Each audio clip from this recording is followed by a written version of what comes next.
성경 말씀 사무엘상 22장을 우리 함께 같이 보겠습니다. Let's look together at 1 Samuel chapter 22.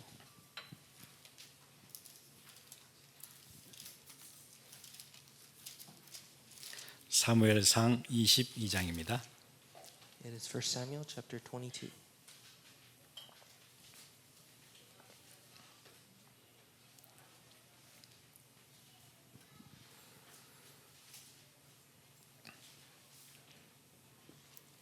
우리 1절과 2절에 있는 말씀을 함께 같이 볼 텐데 제가 봉독해 드리겠습니다.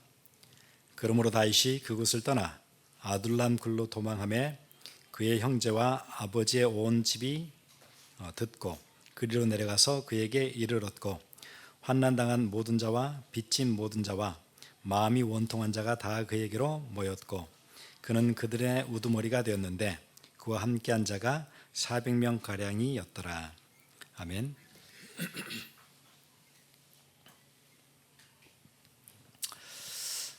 교회가 든든히 세워져야 되는 중요한 이유 있어요.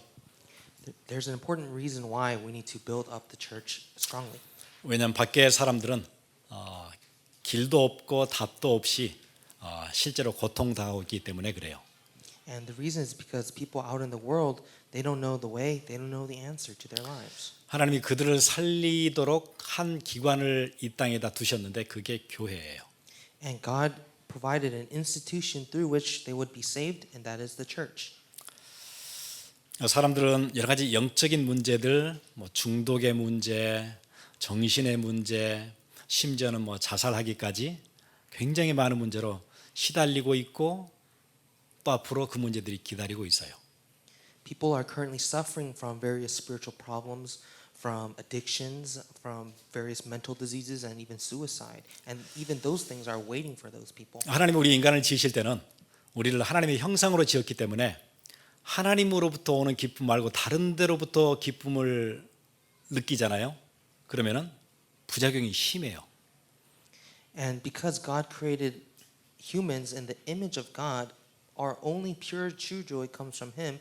And if we find it from something else, there are going to be bad side effects. 우리가 신장이나 간을 이식받으면 이식받은 그 장기가 내 안에 들어왔을 때 굉장히 거부감을 일으켜서 그게 굉장히 어려운 문제잖아요. 그런 것처럼 다른 게 우리 안에 들어오면 거부감을 일으켜요. Just as if we were to get a heart or a liver or a different organ transplant, our body might reject those things. And the same way, if something else enters into us spiritually, there's going to be something that happens. 사람들이 삶이 괴롭고 어려우면 다른 약물 같은 걸 통해서 고통을 좀 잊고 나름대로 만족을 얻으려고 하는데 절대 그게 만족을 주지 못해요. And when life becomes difficult, people try to use different things, maybe drugs or a different type of substance, but those can never solve the problem.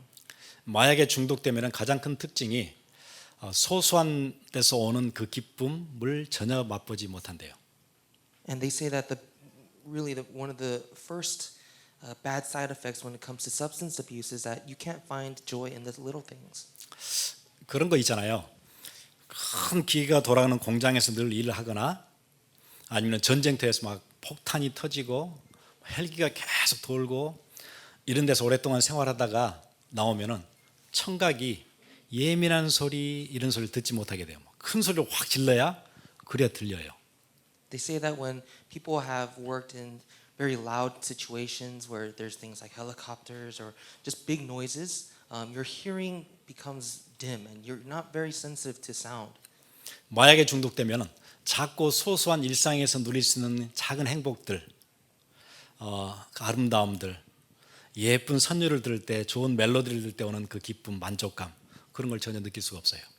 And likewise, when you are under substance abuse, you can't experience any beauty or even the smallest melody that can bring you such great joy. 우리가 아름다운 풍경을 보면 와, 저거 사진 찍어야 되겠다. 우와, 멋지다. 이런 게 없어져요. 그런 일상에서 오는 누군가가 나에게 친절하게 대해주는 그때 받게 되는 그 따뜻함 이런 것들이 없어져요. When you look at some amazing sight and you say, "Oh, I need to take a picture of this," or or someone provides you with some kind of warmth, none of that becomes any joy for you. 그게 다 망가지고 나서 그냥 마약을 통해서만 뭔가 느낄 수 있지 다른 것들을 통해서는 전혀 느낄 수가 없게 돼요. 불행하죠. Because you have been broken because of substance abuse, you're only able to find some sort of joy from that substance. 그러니까 마약에서 깨고 나면 불행해요. 굉장히 침울하고 불행하고 괴롭고 그래서 또 마약을 하는 거예요. 행복하려고 하는 게 아니고 그게 괴로워서 하는 거예요. 나중에는 그렇게 돼요. And ultimately, you are so unhappy and frustrated when you're not able to find that happiness, and so you're stuck and you're tormented by this substance abuse. 그래서 시간이 가면 갈수록 더 스트롱한 마약을 해야 되고 더 많이 해야 되고 결국은 그걸로 인생을 끝내요. And then you have to find out how to receive a stronger dose of that substance, and that's how you end your life. 그러면 착하게 살면 되느냐? 바르게만 살면 되느냐? 또 그렇지도 않아요. And so then, do we just live a better life by being kind to other people? No. 하지 말라는 마약은 하지 않고 딱 부모가 하라는 대로 사회가 딱 허용하는 범위 안에서만 잘 살면 되느냐? 예, 착한 사람들에게 가장 많이 오는 게 정신 문제예요.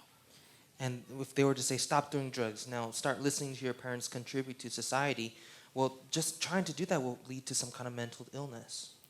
예, 살면서 받게 되는 여러 가지 스트레스들, 당황스러운 것들, 여러 가지 원치 않은 일들 이런 것들을 혼자 다 이겨내는데 그게 한계가 있지요. 한계를 넘어서면은 정신 문제가 되는 거예요. You're going to experience so much stress, so many unfavorable situations, and when those pile up, you're going to have a mental problem. 그런데 정신 문제가 여러 직업을 가진 직업군들 중에서 가장 정신 문제의 수치가 높은 직업군이 의사라 그래요. 누구나 다 아는 얘기예요.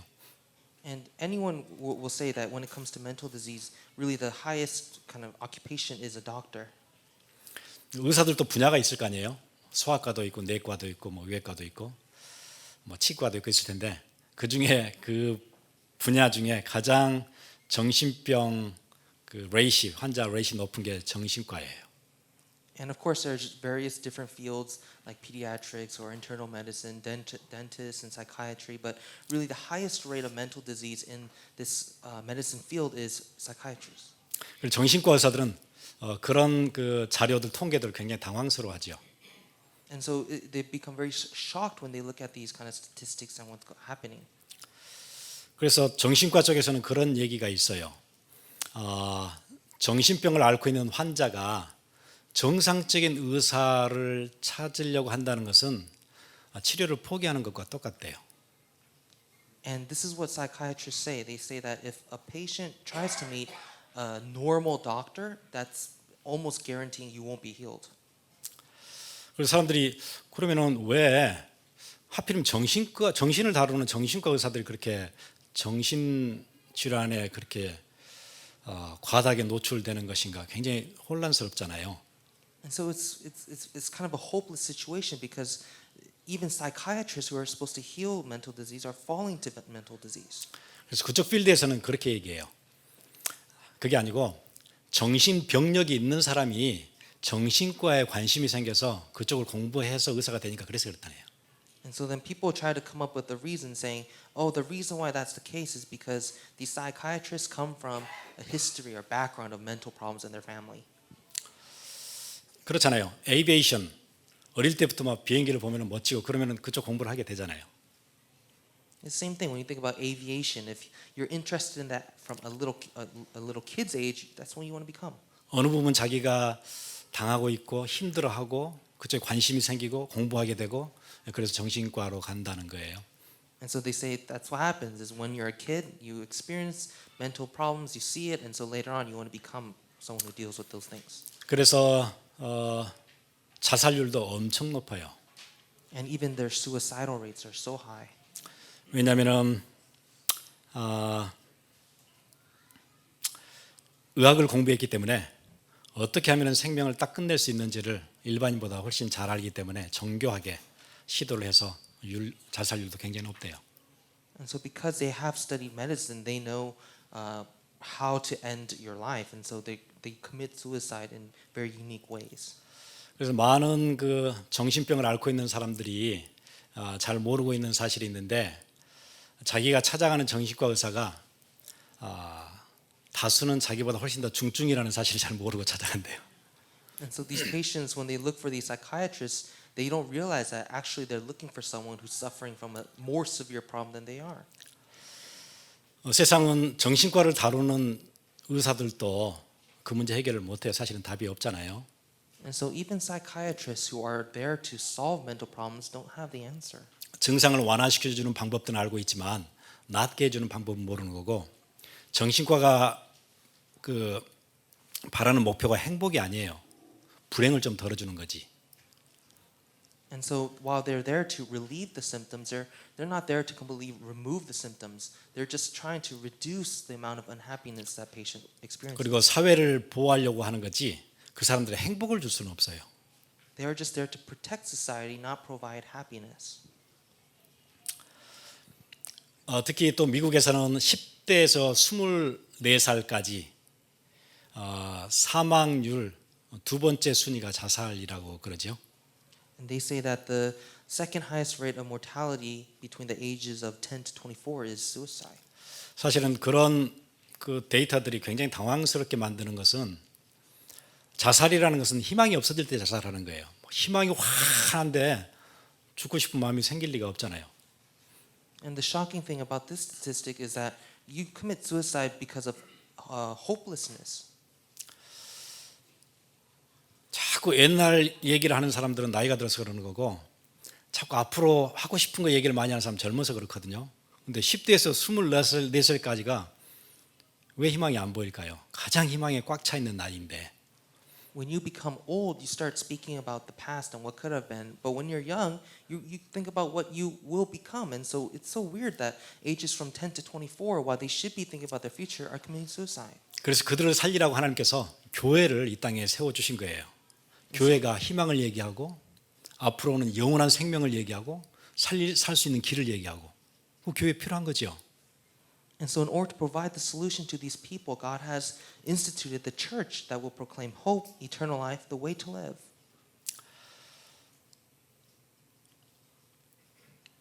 교회는 이 땅에서 하나님이 세우신 하늘나라를 맛보게 하는 딱 유일한 존재 그 기관이에요. And the church is the unique, the only institution through which we can have a taste of heaven. 그리고 10대들 또 젊은 층들에서 LGBTQ 그 캐테고리 안에 있는 사람들의 자살률이 42% 증가했다고 제가 그런 자료를 봤어요. And I saw another report saying that amongst teens that are under the category of LGBTQ, there's this 42% statistic of suicide. 미국에서는 또 많은 나라에서는 법으로 뭐 LGBTQ 괜찮다. 그거 아무 이상이 없는 거다. 어릴 때부터 가르치고 하는데 가르친다고 되는 게 아니에요. 하나님 만드신 법인데 그걸 어게인스트에서 따로 법을 만들었다고 사람이 변하는 게 아니잖아요. And in the United States, there's this law about we are allowed to teach these things of LGBTQ, but that's not solving the problem when it's totally against the law that God has set. 아무리 미국의 법이 리걸이라고 얘기해도 하나님의 법인 우리 안에 심겨진 하나님의 형상은 리걸이라고 얘기 안 하는 거예요. 그래서 괴로워요. 힘든 거예요. No matter how much the United States law says this is legal, the image of God, that law within us says it's not. 그래서 오늘 우리가 사무엘상을 받고 우리가 사무엘의 인생에 대해서 다윗의 인생에 대해서 우리 한 몇 주 동안 말씀을 나누는데 오늘 이런 시각으로 좀 같이 봤으면 좋겠어요. And so today we read from 1 Samuel, and for these past few weeks we've been talking about Samuel's life and David's life, and we want to talk about a different perspective today. 이런 실험들이 좀 있었어요. 제가 그림을 잠깐 보여드릴게요. And there was this kind of statistic here. 예, 소가 있고 닭이 있고 풀이 있어요. 이 셋 중에 서로 관계가 깊은 것들을 두 개를 묶어 보면은 뭐가 될까요? 그래서 이러면 머릿속으로 한번 생각을 해보세요. And so here are three pictures. You see a cow, a chicken, and some grass. Now I want you to think about any relationship between these three and pick two. 그래서 어린아이들에게 이 그림을 보여주고 어떤 게 두 개가 관계가 있는지를 뽑으라 그랬더니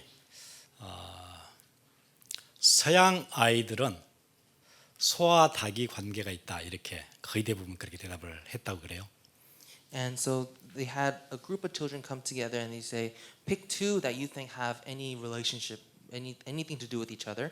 And those of Western descent said the cow and the chicken. 근데 동양 아이들은 소하고 풀이 관계가 있다 그렇게 대답을 거의 다 한대요. But those of Eastern background, they say there's a relationship between the cow and the grass. 여러분은 어떻게 뭐가 관계가 있는 것처럼 보이셨어요? What about for you? What is relationship between? 혹시 여러분 중에 닭하고 풀이 관계가 있다 그러신 분들은 옆에 분들이 좀 도와드리셔야 돼요. If any of you said there is correlation between a chicken and grass, maybe you need some help. 서양 문화나 서양 사람들은 소와 닭은 같은 동종이에요. 동물이잖아요. 그리고 풀은 식물이니까 전혀 다른 종이에요. 그래서 두 개가 관련이 있다 이렇게 보는 거예요. And so they say that in Western society, they say there's a relationship between the cow and the chicken because they're of the same animal kingdom. 서양 문화에 사는 사람들은 대상이 중요해요. 대상에 포커스해요. 그리고 동양 문화에 있는 사람들은 소가 풀을 먹잖아요. 소하고 풀은 가까운 거예요. 배경에 포커스해요. And so for Western society, they're more focused on the subject, while in Eastern society, when they connect the cow and the grass, they're more focused on this kind of background relationship. 아마 그래서 그런 그 아이디어가 원래부터 있기 때문에 의학으로 가면 서양 의학으로 가면 어떤 병이 있다, 뭐 혈압이 있다, 뭐 당뇨가 있다 그러면 그 병에 집중을 해요. 그 병을 디테일하게 잘 알아요. 딱 그 대상. And so when you look at Western medicine, you can see when someone goes through something like diabetes or high blood pressure, they are really good in analyzing and diagnosing that one specific disease. 근데 동양의학으로 가면은 딱 그 병에 집중하기보다는 그 병이 오게 된 그 배경들 있잖아요. 환경들 또 옆에 다른 장기들 이런 것들을 같이 살리면서 돕는 이제 그렇게 약을 쓸 거예요. But when you look at Eastern medicine, they don't just target that specific problem, but they look at the cause, the background, every environmental factor. 그래서 저도 어릴 때 사진 찍어놓은 사진들을 보면 인물은 멀리 있고 옆에 뭐 배경들 있잖아요. 나무들, 뭐 큰 산들, 뭐 이런 것들을 중요하게 생각해서 사진을 늘 찍는 것 같았어요. And even when I look at old pictures, these past pictures of myself, I could see myself is so small, but the background, the trees and mountains in the background are so clear. 서양 문화권에 사는 사람들은 그런 배경보다는 그 인물의 표정, 그 옷차림 이런 데 이렇게 사진을 찍죠. But when you look at Western society, they're more focused on the clothes or the expression on your face. 그게 이제 신학으로 오고 성경을 보는 눈도 그렇게 조금 달라요. 서양 사람들이 성경을 볼 때는 한 사건, 한 대상 이걸 포커스해요. And this has entered even when it comes to theology or reading the Bible. Western people, they're more focused on the specific kind of exact subject. 근데 동양 사람들은 이 한 사건을 보지 않고 사건과 관련된 여러 가지 흐름들 이런 것들을 봐요. 크게 봐요. But then with Eastern, the Eastern side, they're more focused on the stream, the entire picture. 그래서 여러분 동양화는 어떻게 되죠? 옆에 자연과 잘 어울리는 그런 집을 짓고 그림도 그렇게 그리고 평화롭고 그냥 드러나지가 않아요. 서양화는 그렇지 않지요. 딱 그리려고 하는 대상이 뚜렷하고 분명해요. When we look at paintings or artwork from the East, we can see they picture all the houses and the various different things in the entire environment, but it's different when it comes to Western art. It's one thing. 그래서 그런 얘기가 있어요. 서양은 명사를 통해서 세상을 보고 동양은 동사를 통해서 세상을 본다. 그런 얘기가 있어요. And so there's a saying that says the Western side is more focused on the noun, while the Eastern side is focused on the verb. 닭, 소 명사예요. 근데 소가 풀을 먹어요. 먹는 동사잖아요. 그게 중요해요. 그 관계. 소가 이렇게 해요. 철수가 어디로 갔어요. 그런 게 중요한 거예요. And so you can already tell chicken, cow, those are two nouns. But cow eats the grass, there's a verb there. 그래서 오늘 그 두 가지 시점으로 오늘 사무엘의 인생을 좀 같이 볼 거예요. 동양적인 그 시각과 서양적인 시각으로. And so with that kind of focus in mind, we're going to look at the passage today. 그냥 전체로 보면 사무엘의 인생은 그야말로 뭐 대단한 인생을 살다 갔어요. And if we look at Samuel's life, it was a very impressive life. 이스라엘 전체 역사에서 사무엘 시대처럼 꽃을 피우는 그런 시대는 없어요. 물론 이제 뭐 조금 좋은 시절이 있긴 있었어요. 히스기야 때, 요시야 왕 때 잠깐씩 좋은 시절이 있었는데 이렇게 사무엘, 다윗, 솔로몬 성전 뭐 이런 시절은 이스라엘 역사에 한 번도 없었어요. 아주 피크예요. There hasn't been a time in all of Israel's history where there was such a great blossom like this, where Samuel and David was. Maybe a few times like Hezekiah and Josiah, but there was nothing as impressive as this. 근데 그렇게 그냥 큰 그림으로만 보면 여러 가지 배경들을 같이 보면 정말 사무엘은 말 한마디가 땅에 떨어진 적이 없고 이스라엘의 영적 부흥운동을 주도했던 미스바 운동을 일으키고 막 이렇게만 볼 수 있어요. And if you look at the big picture, you can see things like, oh, none of Samuel's words fell to the ground. He brought spiritual revival through Mitzvah. 근데 약간 서양적인 시각으로 사무엘의 인생 하나만 딱 잘라서 좀 디테일하게 보면은 전혀 다른 그림을 볼 수 있어요. But if we really zoom in with kind of like a Western perspective, we can see that his life is completely different. 사무엘은 어릴 때 부모의 사랑을 받을 수 있는 나이에 부모가 저 멀리 구약 교회인 성전에다 떨어뜨려 놨어요. If you think about it with Samuel, he was at the age where he needed to receive his parents' love, but they were apart. 아이에게 가장 불행이라는 것은 부모의 사랑을 바로 직접 받을 수 있는 환경이 안 될 때가 제일 불행할 거 아니에요. And the most unhappy time for a child is when they're not able to receive their parents' love. 그리고 부모가 보냈던 그 성전이라는 것은 솔로몬 성전이 아니에요. 그냥 솔로몬 성전이 있기 전 장막이에요. And the 성막. 예. And the temple that they dropped off Samuel at wasn't this grand Solomon's temple. It was just this humble tent. 들판에 있는 텐트고 그 옆에서 그냥 또 다른 텐트에서 이제 생활을 했던 게 사무엘의 어린 시절이었어요. And in Samuel's youth, he spent all his time just out in this open tent. 그리고 사무엘 여러분 잘 아시듯이 그때 대제사장이 엘리인데 엘리 아들들이 홈리와 비나스가 성전에서 정말 말도 안 되는 일을 할 때도 아버지가 제대로 케어도 못했어요. 아시잖아요. And you even know that the head priest of the time was Eli, and his sons Hophni and Phinehas. They were horrible people, and not even their own father can take care of them. 사람들이 끊임없이 엘리에게 와서 얘기를 해요. 당신 아들들이 지금 이렇게 하고 있습니다. 그래도 케어를 못했는데 어떻게 사무엘까지 케어를 하겠어요? 예, 케어 밖에 있었던 사람이에요. And so many people will complain to Eli about his kids, and Eli couldn't even take care of his own sons. How could he even care of Samuel?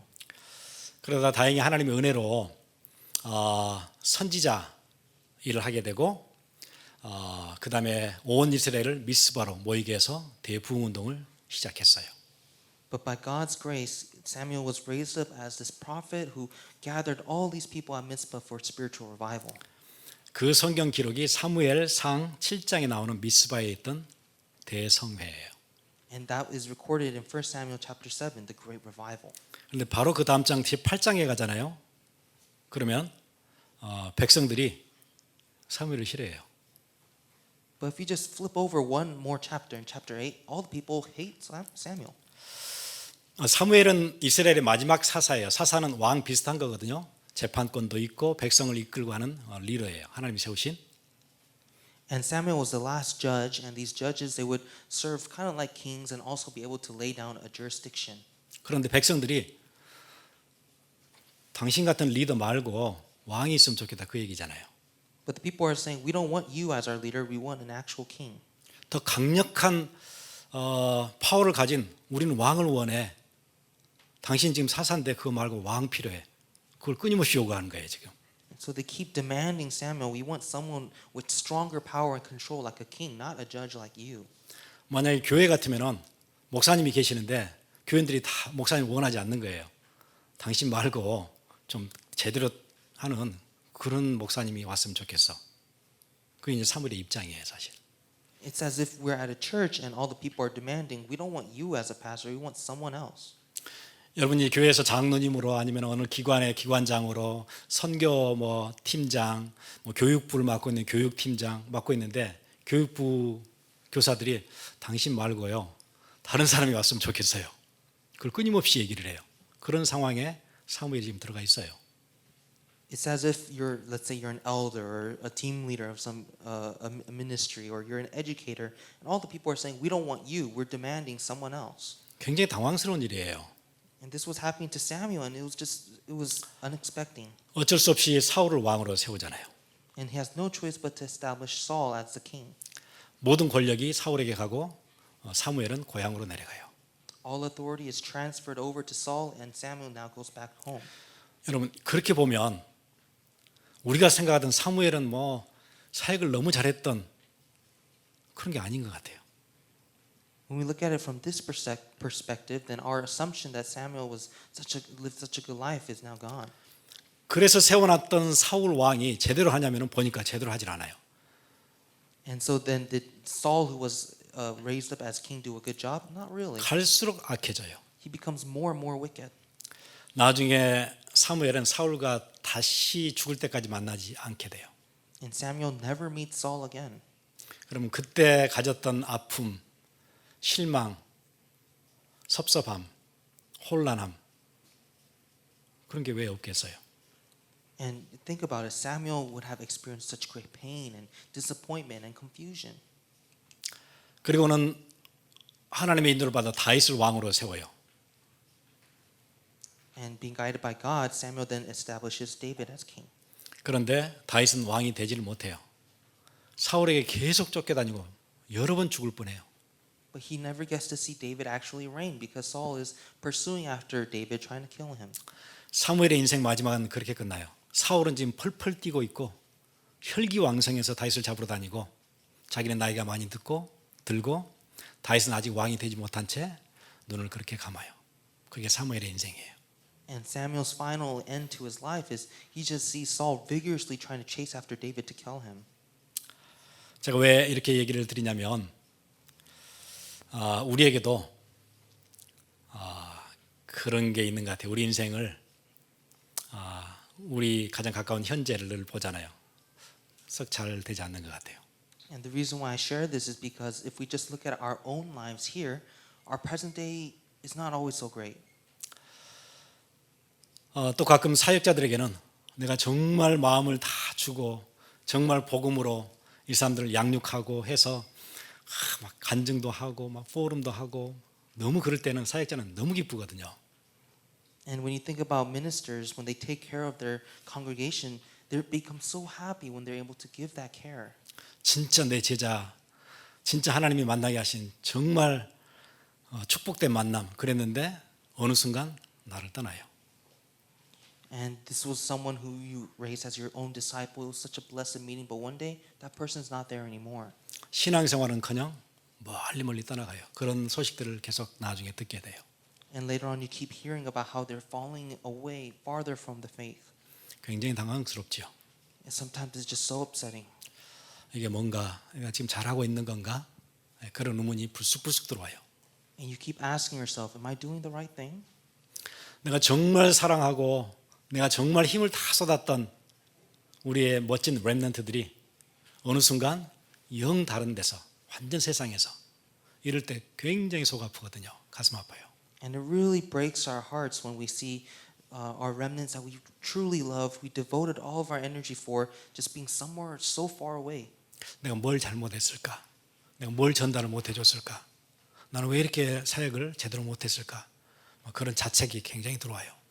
And we experience such great discouragement. We keep asking, did I do something wrong? Am I doing my ministry correctly? 그리고 복음을 전해서 양육한 그 사람이 막 응답 받고 막 비즈니스도 잘 되고 자식들도 잘 되고 그랬으면 좋겠는데 어려워요. 힘들고 그런 모습을 볼 때 왜 이럴까? 진짜 답답하거든요. And it becomes so frustrating when we really equipped and try to nurture these people with the gospel, and their business needs to thrive, but it seems like it's going more difficult. 저 어려운 상황에 하나님 힘 주셨으면 좋겠는데 왜 그렇게 안 하신가? 뭐가 잘못됐지? 뭐 이런 자책이 막 들어오거든요. And we start pointing fingers at ourselves, really saying, why isn't God giving strength? Shouldn't He be doing something? 그런데 우리가 대상에 집중하다가 이렇게 배경에 집중을 하잖아요. 그럼 또 전혀 다른 그림이 나와요. And while we are so stuck on focusing on the subject, if we back up and see the relationship, the bigger picture, it's different. 약간 동양적인 시각으로 옆에 주위를 다 같이 보잖아요. 그러면 지금 다윗은 분명히 내가 세운 다윗은 쫓겨다니고 있는데 그게 아니에요. 하나님이 다윗을 엄청 만들고 계시고 다윗 왕국을 지금 만들고 계시는 중이에요. And if we were to take this kind of Eastern focus and look at the entire environment, it's not just that David is being pursued after. God is right now shaping David. 나중에 다윗 왕국을 이룰 때 최상의 영적인 컨디션으로 되어가는 그 길로 하나님께서 계속 광야를 돌리고 계시는 거예요, 지금이요. Right now, God is moving him around throughout the wilderness in order to establish the greatest spirituality for David's reign. 지금 다윗이 쫓겨다니는 그 바위 틈, 굴 속에서 그다음 거친 들판에서 여기저기서 블레셋으로 도망가고 여기저기 쫓기는 그 여러 가지 환경들 구석구석마다 거기에 시편의 시가 아로새겨지고 있는 거예요. Right now, while he's running around through the rocks, the caves, the desolate fields, being chased after these Philistines, it's not just that, but the Psalms are being written. 분명히 황량한 들판에서 쫓겨다니다가 지쳐서 그날 밤에 돌을 베고 하늘을 바라보고 누웠는데 그게 처량하고 비참한 모습이 아니에요. Right now, David might feel so exhausted. It seems like he's just lying on a rock, really no comfortable place, just wretched and so miserable. 그 밤에 다윗은 이 시를 토해내요. 여호와 우리 주여, 주의 이름이 어찌 그리 아름다운지요. 주의 손가락으로 지으신 저 하늘의 별들과 달들을 내가 보니 사람이 무엇이간데 주께서 저를 권고하시며 인자가 무엇이간데 주께서 저를 케하시나이까? 예, 그런 시가 쏟아지는 그 밤이에요. But it was not just that kind of exhausted, desolate night, but it's a night where he looks up to the skies and writes these psalms. You created the stars and the skies. You created all things. What is man that you care for him? 우리가 좁은 시각에서 보면은 진짜 안 되는 일만 투성이에요. 다윗은 계속 쫓겨다니고 사울은 저렇게 혈기왕성하고 나는 나이 들어서 이제 죽을 때가 다 돼 있고. If we look at it just from a narrow focus, it's such a horrible life. It seems like he's going to die. Not much life left. 다윗이 쫓겨다니는 그 모퉁이마다 그 굴 속에서 그 바위 틈에서 뭐가 쏟아져 나와요? 하나님의 손길들이 계속 시편이 막 쏟아져 나오고 있는 거예요. But it's in the very cracks of the rocks, the caves, is where God's psalms are being poured out through David.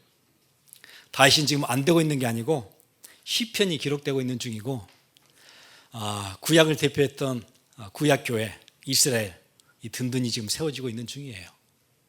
What looks like failure is not failure, but the writing of the Psalms, the establishing of God's nation. 그래서 여러분 절대 속지 마세요.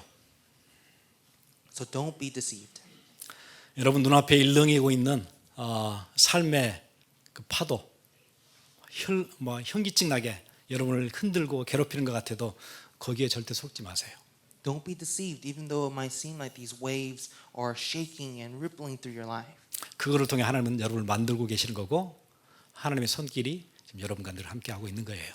Because those things are what are shaping you, and through those things God is making you. 창조주의 손길이 가장 가까이 여러분 앞에 있는 거예요. The Creator God's hands are directly on you. 내 비즈니스 이렇게 힘든데요. 내 가정 지금 이렇게 어려운데요. 내 자녀들 이렇게 어려운 상태에 있는데요. 그게 아니고 창조주의 손길이 여러분 가장 가까이 있는 거예요. Oh, but my business is in such a bad state. My family, my children, everything's causing me problems. No, the Creator God's hands are shaping you. 그리고 오늘 읽었던 본문이 그 얘기거든요. 그러므로 다윗이 그곳을 떠나 아둘람 굴로 도망하며 지금 도망다니는 중이에요. 그의 형제와 아버지의 온 집이 듣고 그리로 내려가서 그에게 이르렀고 환난당한 모든 자와 빚진 모든 자와 마음이 원통한 자가 다 그에게로 모였고 그는 그의 우두머리가 되었는데 그와 함께한 자가 400명 가량이었더라. And this is the passage that we read for today. David departed from there and escaped to the cave of Adullam. And when his brothers and all his father's house heard it, they went down there to him. And everyone who was in distress, and everyone who was in debt, and everyone who was bitter in soul gathered to him. And he became commander over them. And there were with him about 400 men. 예, 도망 다니다 보니까 어떤 불황자들이 모여있는 그 그룹을 만나게 됐어요. 보니까는 그 루저들이에요. 여기 보세요. 환난 당한 자, 뭐가 이제 완전 안 된 거예요. 빚진 자, 돈 못 갚아서 이제 도망 다니는 사람들이에요. 마음이 원통한 자, 이런 사람들이 다 그에게로 모였대요. And so right now David's running away, and the people that are gathering to him, they're just bums. They're losers. It says everyone who was in distress, everyone who was in debt, everyone who was bitter. 그 실패했던 사람들, 안 됐던 사람들, 그 사람들이 이제 같이 모이기 시작하고 했는데 이제 다윗이 거기에 우두머리가 된 거예요. And these failures are gathering together, and David becomes the commander. 다윗이 만만치 않잖아요. 옛날 골리앗도 죽인 경력이 있는 나름 그래도 예 이제 그 이제 페임도 있고 이래가지고 라빈 후처럼 거기에 우두머리가 딱 됐어 이제요. And so David already has this kind of good impression because he had fame from beating Goliath, and so he was this kind of Robin Hood figure. 그 무리가 한 400명 정도 됐대요. And it says there were about 400 men. 이 400명을 끌고 사울을 피해서 이 골짜기 저 골짜기 바위 틈 굴 속으로 막 도망 다니는 중이에요 이제요. And he's running away with these 400 men from Saul by going through the rocks and the caves.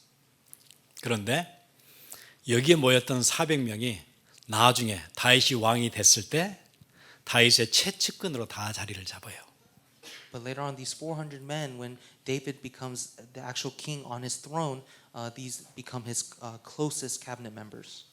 아무런 동기도 없고 아무런 욕심도 없고 권력을 탐하지도 않는 루서들끼리 모였는데 그 사람들이 나중에 다윗 왕국에 같이 생명을 걸었던 사람들이 다윗 왕국을 서로 만드는 동역자들이 돼요. And these people who had absolutely no motives, no greed, they were the losers of society. They end up being the ones who staked their lives for David. 다윗을 위해서 목숨을 거는 최측근들이에요 다. They are his most trusted men who will give their lives for him. 분명히 실패자로 도망다닌 줄 알았더니 하나님은 그 일이 아니고 다윗 왕국을 지금 들판에서 광야에서 지금 만들고 계셨던 거잖아요. It seems like they're just losers. These failures are just running away throughout the wilderness, but no, they were being established to serve David. 그래서 여러분 절대 사단의 음성에 속지 마세요. 사단은 너 잘 안 되잖아. 실패하잖아. 하나님 응답도 안 주시잖아. 자꾸 그렇게 할 거예요. And so don't be deceived by what Satan tells you, saying you are a failure, you can't do it, you're not good enough. 아니요. 여러분의 인생을 통해서 여러분의 가정들을 지금 복음화로 한 시대를 이끄는 중요한 후대를 남기는 리더로 사무엘 시대를 여는 사람으로 여러분 지금 만들고 계시는 중이에요. Right now, through your life, through your children's life, God's going to bring about gospelization and raise you as a leader of this age. 함께 기도하겠습니다. Let us pray.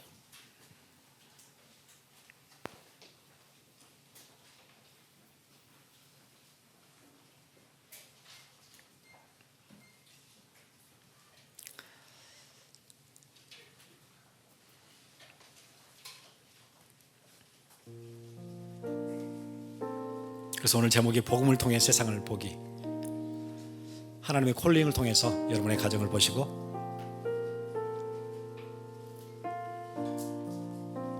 So the title of today's sermon, Seeing the World Through the Gospel, really thinking about the calling that God has given to you. 하나님의 깊은 섭리를 통해서 여러분의 인생을 보시고요. Looking at your life through God's providence. 같이 기도하겠습니다. Let us pray.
주님의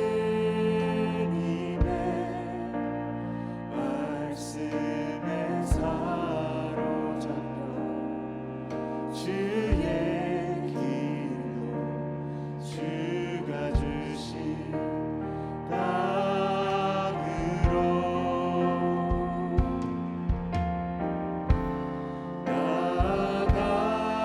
나가리라.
하나님 감사합니다. Thank you, God. 우리의 정성과 마음이 담긴 귀한 예물을 오늘 이 시간 주합해 드립니다. We give to our offering, which is our all, our entire hearts. 이 예물 안에 들어있는 우리의 시간, 또 우리의 에너지, 또 우리 흘린 땀의 상징인 귀한 예물 드리며 또한 우리의 인생 하나님께 드리기로 또 마음에 다짐합니다. We give to our offering, which is our symbol of all of the time and energy and sweat that we shed for you, and we also give to you our lives. 왜냐하면 이 모든 것들이 나로부터 시작한 게 아니고 하나님께서 주신 선물이라는 것 고백하고 인정하고 드리는 귀한 상징입니다. And this is a symbol to remind us that all of this is not from us, but it was a gift that comes from you. 예, 이 예물이 쓰이는 곳곳마다 생명의 역사가 일어나게 하시고 어지럽고 힘든 고통 가운데 있는 사람들이 복음의 소식을 듣고 생명을 얻게 되는 축복의 역사가 일어나게 해 주옵소서. And we want to ask that wherever this offering is being used, may it be used for life-saving movement to really help those who are in confusion and chaos to be able to receive the gospel and receive true life. 지금은 우리를 구원하신 예수 그리스도의 놀라우신 은혜와 Now may the amazing grace of our Lord Savior Jesus Christ 하나님 아버지의 무한하신 사랑하심과 and the endless love of our Father God 성령님의 감화 감동 교통하심이 and the indwelling empowerment fellowship of the Holy Spirit 우리의 주의 상황들을 그냥 우리의 육신의 눈으로 보지 않고 하나님의 놀라운 섭리와 계획과 부르심 안에서 볼 수 있는 눈을 회복하기 원하는 주의 귀한 백성들 머리 위에 be upon the heads of the precious people of God who don't want to interpret their situations with their physical eyes, but to look through God's providence, God's calling and promise. 지금으로부터 영원토록 함께 있을지어다. People now and always forevermore. 아멘. Amen.